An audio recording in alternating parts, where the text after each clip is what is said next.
ښه راغلاست قدرمنو لیدونکو، هیله مند یم چې ټول به روغ او جوړ یاست.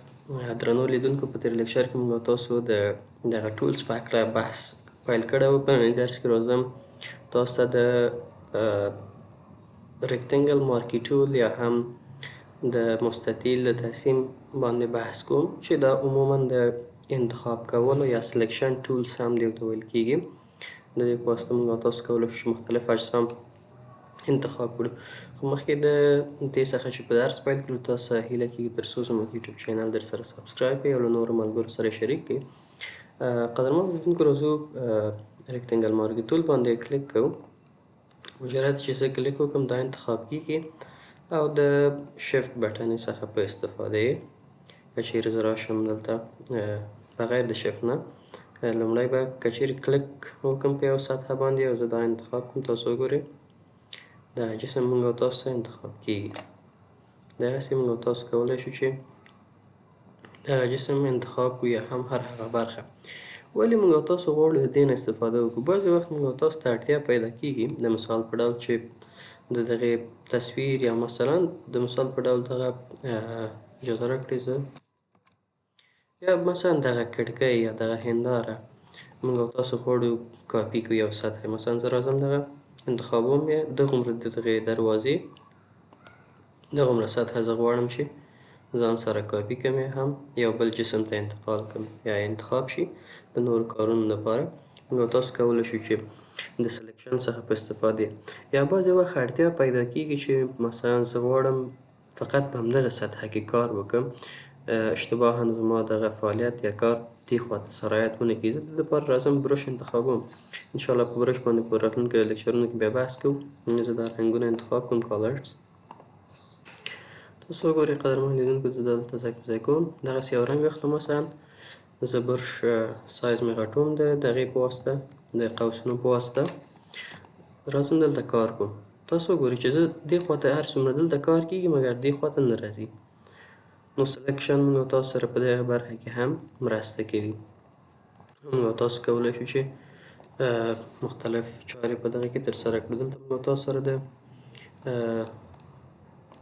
هغه سټوري هم شته دی، څومره چې موږ او تاسو کار کړی. که چیرې زه راشم بیرته کنټرول زیډ څخه استفاده وکړم، دغومره موږ او تاسو ته بیرته سټوري ته ځي. او که چیرته بیرته غواړو خپل کارونه راوړو یا هم برګشت ورکړو، د کنټرول زیډ څخه په استفادې او د دې دغې څخه په استفادې هسټوري څخه په استفادې کولی شو. بل موضوع قدرمنو لیدونکو، موږ او تاسو که چیرې غواړو چې همدغه سطحه یو بلې برخې ته انتقال کړو. د مثال په ډول زه راځم یو نوی فایل زه ایجادوم، اجازه راکړئ نیو ته لاړ شم. سیف په برخه کې ما دغه غواړم چې خپل دغه کوم سطحه چې ما دلته انتخاب کړی دا انتقال کړم دغې نوې پروژې ته. نو د دې لپاره راځم په همدغه برخه کې راځم فایل برخې ته. په فایل کې د کاپي آپشن څخه په استفادې بیا هم کنټرول سی دلته بخښئ ایډیټ برخه کې کاپي باندې کلیک کوو، او که نو د دې شارټکټ د کنټرول سی. که چیرې زه راشم کنټرول سی ووهم دا کاپي شو، بیرته راځم دغې سطحې ته او دلته هم د کنټرول وي یا هم بیرته ایډیټ برخې ته راشئ، دلته پیسټ بنوم یا پیسټ سپیشل دوه برخې دي. که چیرې زه پیسټ کړم تاسو وګورئ دا زما تصویر دغلته پیسټ شو. او که چیرې زه بیرته کنټرول زیډ ووهم د پیسټ سپیشل څخه استفاده وکړم، تاسو بیا د پیسټ سپیشل توپیر وګورئ. پیسټ او پیسټ سپیشل برخه دا ده چې پیسټ سپیشل یو تاسو ته په یو اړخ کې دا ځای په ځای کوي. که چیرې زه دا کوچنی کړم او بیا ساده پیسټ چې دغه ټول دغه صفحه موږ او تاسو ته نیسي، موږ او تاسو دغه پیسټ سپیشل دغسې کارایي راکوي چې موږ پوه شو چې دغه جسم څه شی دی. ټول اړوخ یا ټول برخې موږ او تاسو ته روښانه کوي. او بیا ساده پیسټ ټول صفحه نیسي. بیرته راځم دغې صفحې ته. بعضې وخت موږ او تاسو که چیرې قدرمنو لیدونکو راشو همدغې برخې ته انتخاب یې کړو. مثلا تاسو دغه ځای غواړئ چې انتخاب کړی دی، غواړئ چې دا انتقال ورکړئ. کله چې زه دې سطحې ته راځم ګورئ همدغه انتخاب شوي برخې ته زما د ماوس حالت تغییر کړي، او زه دا کولی شم چې بیا د ماوس بټن په کېکاږلي حالت کې ونیسم او ځای انتقال کړم یا تغییر کړم. داسې هم موږ او تاسو کولی شو. بیرته څنګه کولی شو چې د دغې انتخاب شوي حالت څخه ووځو؟ مثلا زه که چیرې بیرته د باندې کلیک وکړم د کنټرول ډي څخه ډي سلیکټ معنا ورکوي. کنټرول ډي باندې بټن باندې کلیک وکړئ ډي سلیکټ کېږي. خو بیرته بعضې وخت تاسو غواړئ چې هماغه یا په تېروتنې سره تاسو نه ډي سلیکټ شوی وي یا کوم بل ستونزه، تاسو که چیرې بیرته غواړئ چې دغه سلیکټ شوې برخه بیرته راوړئ د ری سلیکټ څخه استفاده کوئ بیرته راځي.